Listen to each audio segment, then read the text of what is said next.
Welcome to the Racing Nuggets podcast. I'm PJ Noodleman, joined by my co-host from the Midwest Racing Connection, Mr. Dan Plan. Hello, Dan. Hello, good to be back. We are chatting with a fellow Minnesotan. Am I saying that right? Minnesotan. Got to carry the O. It is Nick Panitzke joining us. Hey, Nick, thanks for joining. Hey, guys. Thanks for having me. Now, that looks like a dirt late model behind you. Yeah, that's the dirt one. So you run dirt and asphalt. Do you have a specific schedule set out for this season? As soon as things get picked up here, we're just going to kind of hit whatever's open and until we get tired of it, and then back her down a little bit, and then regroup and just kind of go to whatever. We don't have any specific track or any specific series or schedule or anything like that. We're just going to have fun with it, just like always, and try to do as much as we can. Now, I saw you on the entry list for the icebreaker, which, depending on when this airs, may or may not have already taken place at this time. But were you planning on running the opener at the Dells? No, it's kind of a long story. Actually, that car is going to Hickory the following week, and then to North Wilkesboro. So that was going to kind of be the last available opportunity to get to turn some laps in it. Litchfield's going to bring it down south a little bit early this season and do a couple races. So I was going to go shake it down for them at the Dells and just run. They got like 5 hours of practice on that Saturday, so we're going to kind of take advantage of that opportunity. And but the weather's not looking so great for that. And to be totally honest, if since our opener at Cedar Lake got pushed out to next week, we were going to probably hit that too. So I was maybe going to try to do a little bit of both, but I don't know, probably this looks like I'll be sitting on the couch for all next weekend. Yeah. Now, your son also races. Are you putting a priority on his schedule then this year? Yeah, it actually works out really good for us. His car's back there too. It's kind of a little bit torn apart right now, but he does a lot of the Wednesday night stuff. There's some Tuesday night deals, but we go to Thunder Hill on Wednesdays, Ogilvie on Tuesdays, and once in a while, if Saturdays work out, we'll go to Mississippi Thunder. But we're committed to the Wednesday night things for sure. That's where he ran all last year and had pretty good success. So we really like that track, and they do a really good job running that show. So we're for sure going to be there no matter what. So obviously then you say Cam's schedule kind of takes precedence over anything that you're going to be doing. Are there a few stops this season that both of you will be racing at? It's actually funny you say that. Over the off season, I bought a bigger trailer because there was a couple opportunities last year that we could have done a little bit of a double header there, but kind of ran out of room in the trailer. I kind of downsized when I went to this dirt late model program, and it worked out. The trailer I had worked out sweet for, it was a little bit big for the go-kart and a little bit small for the race car, but it kind of worked out. So, but like I said, there was a couple opportunities that we could have done a little bit of racing on the same day, and we just couldn't fit everything in one big operation. So that was kind of a bummer. So this off season, I upgraded trailers just enough so we can get the go-kart, the pit cart, and the car in. So we have plans to hit a couple of them. Makes for a long day, but it's a pretty good time. Which ones are you planning to hit? Well, the ones that kind of work out is Rice Lake, because you drive past Cedar Lake, and it's usually earlier on Saturday. So we can get racing at Rice Lake and head back home and hit Cedar Lake. We did it 2 years ago. I threw the cart in the truck, and we tried that, and we pulled in to the racetrack, and my heat was out or was lined up, putting heat in the motors in line going out on the racetrack, and we blasted in there, dropped the ramp, pushed the car out, and I hopped in and I went out there. We made it, but barely. But that just makes it fun. That's like old school cool, having the car warming up as you're pulling in the pits. Yeah, these things are a little different too. It seems like you start them an hour and a half before the heat race actually gets going. But yeah, it was a good time. I mean, we just have fun with it. It's just we try not to take it too seriously. And, he had a good time during the day, and I was able to get some laps at night. So it made for a fun day. I think Is that, your- go ahead, Dan. I was gonna say, is your late model the same one that you started a few years ago with in the limited late models at the same MB custom car? Yeah, it's actually a pretty old car. I can't remember who the guy had it before me, but basically he wrecked it. I went out to Mars and we kind of put a deal together, and I helped reclip it, help update it, help do all the cutting and welding, and then put it on the jig. Just we kind of revived this old thing and built a crate car out of it, and then I ran the crate car for a year, and then I switched over to soda, and it's the same car as when I started. And I think that's what's neat about that USRA class is you can have a competitive car, and then basically, I mean, it's expensive, but all you really need to change is basically your shocks and the engine, right? And then you can go super late model racing on dirt then. Yeah, it's essentially what I did. I mean, it's a really good class. I mean, we tires and wheels are a little different or whatever, but that class is kind of unique, and it's kind of unique to our area. It's different than like the down south crate late model racing. It worked out awesome too. I mean, it was the perfect stepping stone deal for me just to figure out what we were even doing. If we'd pull in from the racetrack and everybody else would have their cars on jack stands. Well, I don't know, put the car on jack stands, I guess. Morgan would be like, what for? What are we doing? What should we check? I'm like, I don't know. See what those guys are getting them on jack stands. Let's just put them on jack stands. And then they start grinding tires. So what in the hell are you doing grinding tires? I don't know. Those guys are grinding tires and they're whooping our ass. We better do the same, I guess. It was a really good year just to learn that side. I mean, there's so many different aspects of it that outside of just driving and setup, there's all that other stuff that you just have to accelerate your learning curve. So that was a good stepping stone deal for that. You guys are pretty, as a whole, you, and I say you guys because your wife Morgan is pretty much your tire specialist, and obviously your son Cam races too, but you and Morgan kind of have a chill, relaxed approach to your racing, and I think that seemingly is rubbing off on Cam too. He seems to be pretty relaxed about everything. Is that factual or no? It depends on the day, I guess. He gets into it a lot. He gets pretty competitive. Kind of gets hard on himself if things don't go right. But we try to keep it cool, and and that's honestly why the dirt thing sort of works for us. Is like I was kind of learning at the same time he was, so it was okay to mess up. And on the asphalt side of things, we're always trying to be just spot on, perfect. And if we weren't perfect, it was just a bad night, So I don't know. That's kind of why it worked for us. And honestly, like I said, why it works for us on the dirt side is just because it's usually just me and her and Cam, and like once in a while we'll get one or two buddies just to go and have fun or whatever. And that kind of suits our style of racing.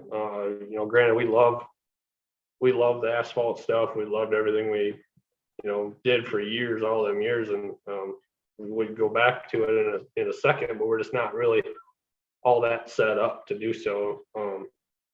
But like I said, it just more suits our style of just loading up after work and heading to the racetrack and dropping the ramp and pushing the car out. I mean, that's just the way we kind of go. That's cool. Where did you and Morgan meet? We met at Elko Speedway. Oh man, this was back in 2009 probably. Then we started dating in 2010, but yeah, we met at Elko Speedway. Her dad at the time, so he raced for many years, everybody knows that, and took a little bit of time off there, and in between, in interim, he was helping Adam Royal. And I actually always thought that Morg was Adam Royal's sister. But anyway, I seen her at the racetrack. I'm like, dang, well, who's that? Is that tire pressure working on cars? I'm like, what's that situation all about? So No, yeah, it was at Elko where I seen and talked to her the first time.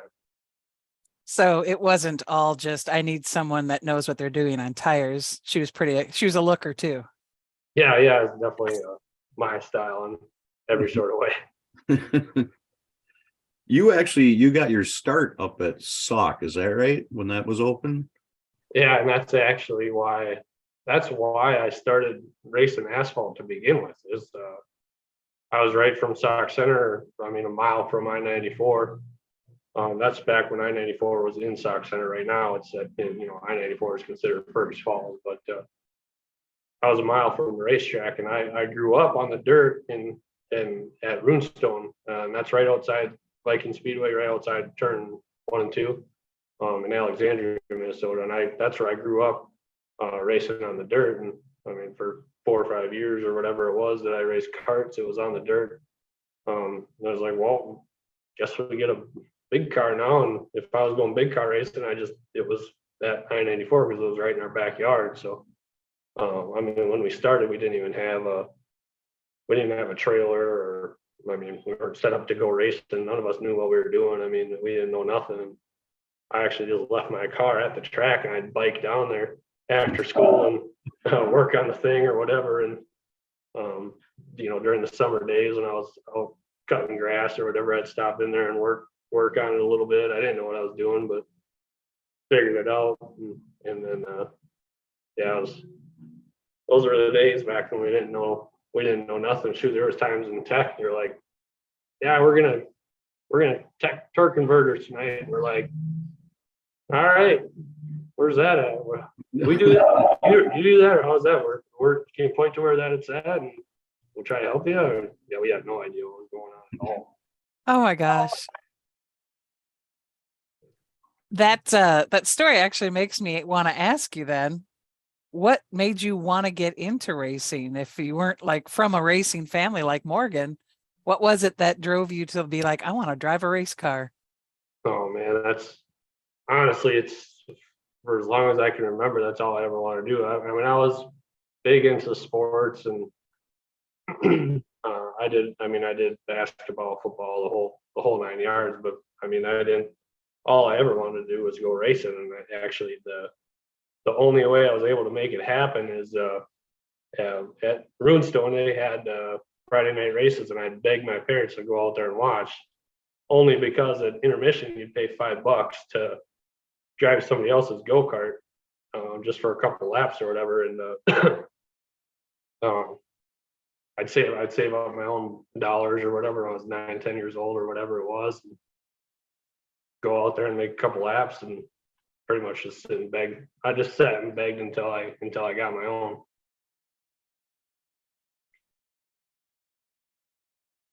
Nope, and got a little technical. I had myself muted. Here you are today. I mean, you've got yourself a nice program going for both asphalt and dirt, and you've got your son doing quite well as well. What's that like as a dad to see your kid having success? No, that's way better than having my own success. Or I mean, it's so neat to see, like, for me, it's like I was there and I did all that with the go-karts, and I come back 20 years later and a lot of stuff is the same. It's like you kind of like have deja vu. It's like, oh yeah, it's like kind of all comes back to you. And I don't know, it's pretty neat to watch him succeed. It's harder to watch him make mistakes and get down on himself about it, but overall it's a positive. I know I was lucky enough to be at the Cedar Lake Arena the night Cam made his debut, and I was standing in the infield and watching him take his first laps, and he just went right up on the cushion and had the thing hung out sideways, and I was like, you can't teach a kid to do that, right? They just have to have instinct and know. And I just thought it was so cool. And I can't remember where he finished, but he looked frustrated with his performance when he pulled into the pits. But you and Morgan were pretty excited after his first laps in that little wing cart back a few years ago. Oh, I remember that day like it was yesterday. I mean, I was so nervous. I mean, I've never smoked a day in my life, but I was looking for. I mean, I swear to God, it was like the most nervous I've ever been in my life. And just to see him make the turns and make the laps and not destroy the thing, it was just like, oh my God, this is awesome. Yeah, he ran out there, and his first practice lap, the carts turn a little bit better than what I think he expected. So he turns her down and just blasts. They have these discs on the bottom. He's jumping them. He's bouncing the front end. Sparks are flying, and he pulls in. He's like, I don't know. It just turned down there. I'm like, yeah, that's how these things are.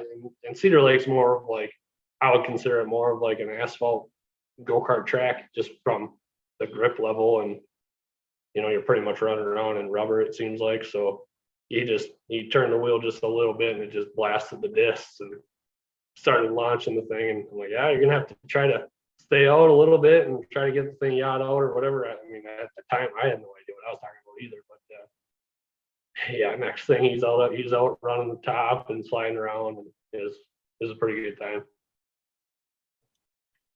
That's amazing. One of the things I really enjoy about you, Nick, is that you have humility about what you do. I mean, I don't know how many times you've already said today, we didn't know what we were doing. We were just trying to figure it out. And I think that says something about you, not just as a racer, but even as a person. I mean, you're willing to just get in there, figure it out, and who gives a rat's, I mean, just we're here to figure it out and have some fun. I just think you got the right approach to doing this racing thing, Yeah, and a lot of that came after the switch too, because it wasn't always like that, on that, like I said earlier, when we're all doing the asphalt thing, there was no room for that. Like it was, you had to be perfect every time you did anything, and it was any sort of failure was just not an option. And that's sort of a little bit of what I was trying to get away from, especially with him starting, is I thought that was just perfect time to just make the transition myself, just because a lot of that humility was going to come with it. And it totally has. And I do strongly feel that it was a really positive thing for us. And he sees me out there just learning, and I don't know, just, I don't nothing to prove, nobody to prove it to, just out there trying to figure it out and have fun and make a lot of mistakes along the way. And I just have a good time trying to accelerate that learning curve, I guess. It was a perfect way for him to kind of roll his racing into the picture, and get acquainted with everything, and being okay with making a little mistakes here and there or whatever, and just figuring it out. That's part of it. Are there any races on your bucket list that you want to run, either for yourself or for both you and Cam? Well, Cam's deal, we for sure got to go to Millbridge. It's I'm kind of getting out of it. I want to bring him there, don't get me wrong, but with him being in, we're in snow, he snowmobiles and he loves snowmobile. We put on a couple thousand miles this year, and we were pretty much out every day. So that kind of like knocked the Millbridge thing down a little bit, but we're definitely going to make it out there. I don't know if it'll be this year or this off season or what it'll be, but we'll for sure get there with him. He's just been, obviously it's something everybody knows about and seen, and kind of a bucket list thing for him to do in the go-kart, at least.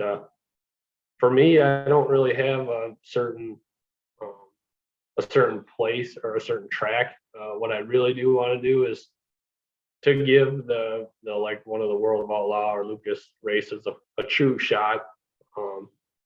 Those guys are seriously, they're the best at what they do, and it's amazing to watch them and to see how good they are. And I really want to give it a true shot. I ran a World of Outlaw race at Red Cedar last year. 2 seasons ago, and it was like I struggled pretty bad early in the day. Just from the horsepower standpoint, I was down 250, 300 horse from where they were. So I struggled early in the day when we can get the power down and actually use it. But later in the day, it kind of came to, and it slicked off to where 650 horse or whatever it was, 600, 650 or whatever is you can get that traction down and not much more, if any. So it kind of, we came from the back up to like 13th or something like that. But I want to give one full night a true effort with the right motor, with the right stuff, and actually just measure, you know, how good can we be with these guys if we actually had a true shot at it. Someday I'm going to do that. I don't know how long it'll be. That those big motors are a pretty big investment, but I'll make it happen one way or another. We'll give it a shot. I love that. I remember being at that Red Cedar show and saying, man, I remember when Nick Panitzke was a kid racing at Sauk Center, and now he's a World of Outlaws late model driver. Yeah. Yeah, that was honestly, that's all I ever wanted to be. I mean, I'll be perfectly honest. That was my top. I didn't want to be you know, NASCAR this, NASCAR that. I didn't want nothing to do with that. I wanted to be a World of Outlaw guy. So that, for me to be able to race that race with just my own stuff and my own deal, my whole entire program, it was really cool. And the little bit of success we had, I mean, like I said, we came up to like 13th, and we had just gotten lapped by the two hot dogs or whatever. I mean, and so like for me, that was still pretty cool. I thought that was pretty cool for us. So we have another year under our belt since then, and I feel like we could be better now than when we were. I feel like I've improved my equipment enough, and I've learned a hell of a lot over the last year. So I'd like to give it another try.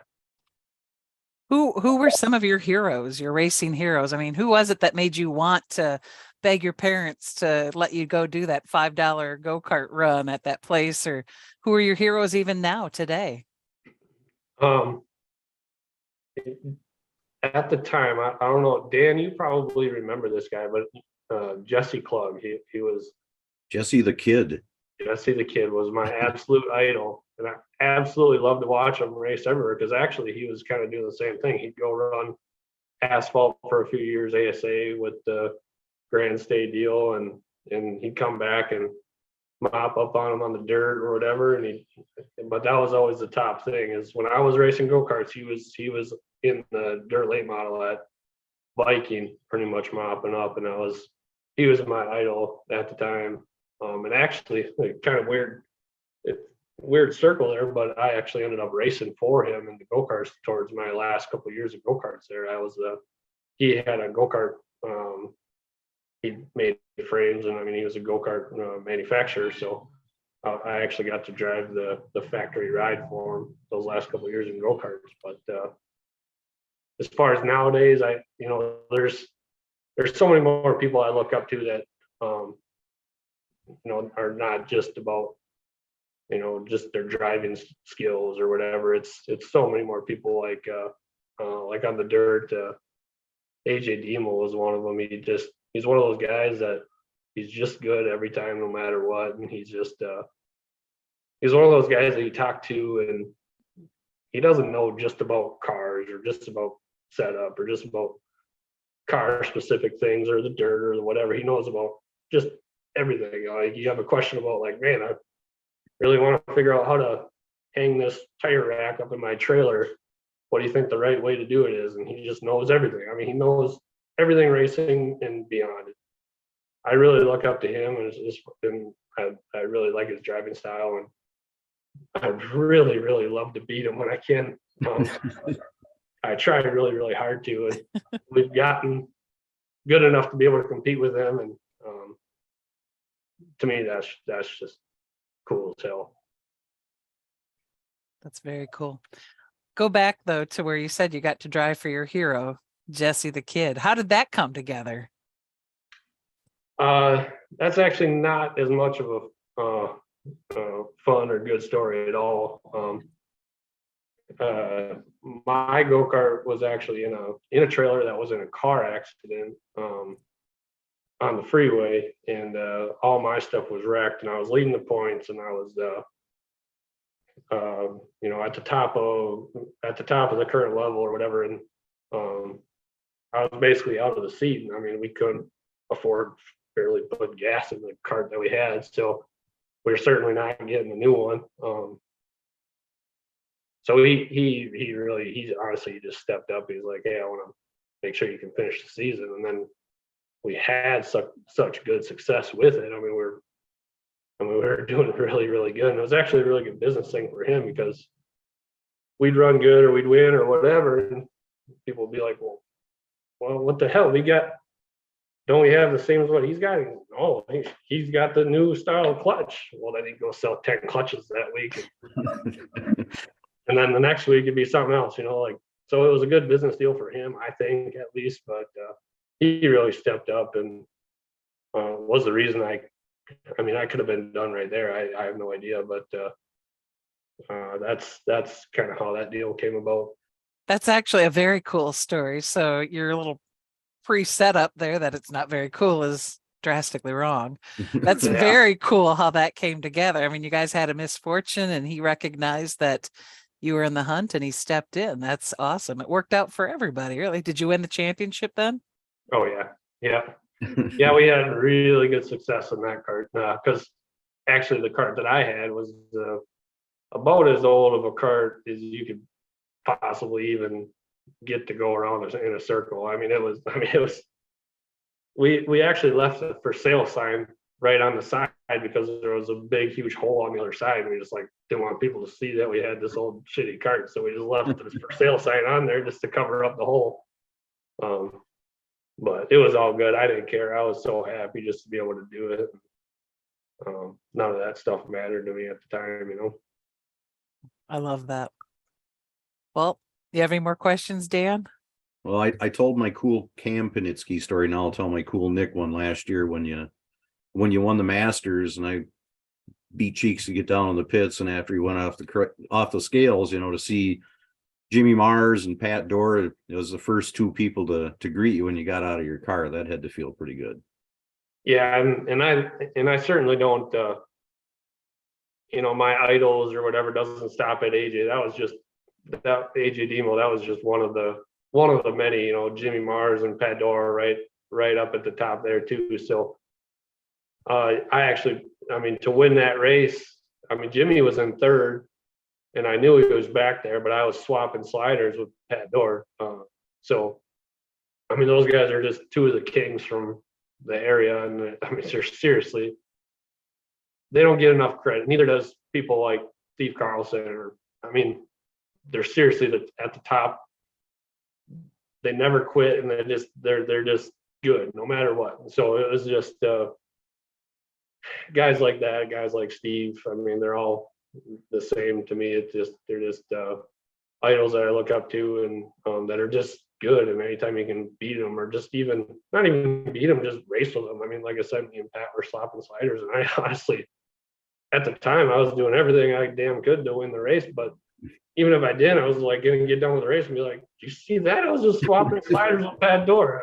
That to me was just as much as I could ask for, especially for a first win like that. It was such a big one that it's just the best way to possibly do it. At the time, I didn't think so because I just wanted to have an easy drive away and win. But those last 7 laps or whatever it was just it was tough, and I had no idea how it was going to end. But I knew I was going to give it everything I had. So, like I said, those guys are all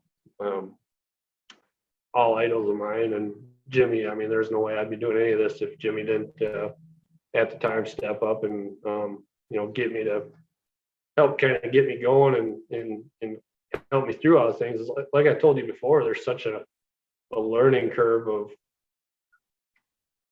driving setup, what to do at the racetrack, but also how things are built and there's just things that you just need to know that are just different than the world that I'm from, that you got to figure out how to put things together, right? How to build things. And it's kind of funny because every time anybody has a problem, like a mechanical failure, I'm always trying to figure it out because I need to try to make up for 30 years of, inexperience on the dirt side of things to figure out, well, why did that fail? Or what part was that failed? So I know not to do that. Or, guy blows a radiator out of the thing, and I'm over there trying to figure out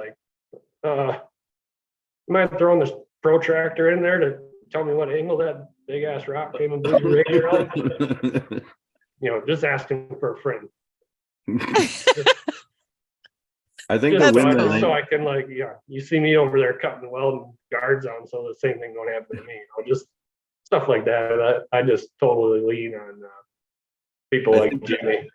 that night too was what in Victory Lane when you were interviewing you, and I think that was the night you said we were just gonna throw her up on the cushion and stretch the rods. That was Yeah. cool. Yeah. Well, that's kind of what I was saying. I thought like at times throughout the race, I thought like I needed to go to the bottom or to go to the middle, and even just to protect. I thought, you know, the dirt changes so drastically throughout the race that during that race, I was married to the top, and I wasn't going to move because it was just so fun just to get that thing up on the cushion and stretch rods out of the thing. So, there's nothing. There's nothing as exhilarating as that. Running the top. I mean, on the dirt, it's just awesome. So, anytime we can do that, anytime the top's there, you'll see me. I love that. Well, Nick, thanks so much for taking time to join us on the Racing Nuggets podcast. I'm excited to watch Cam progress in his career, and I'm excited to just see you do a little bit more yet too. I hope you're not ready yet to hang up the helmet. I think you still got some wins left in you as well.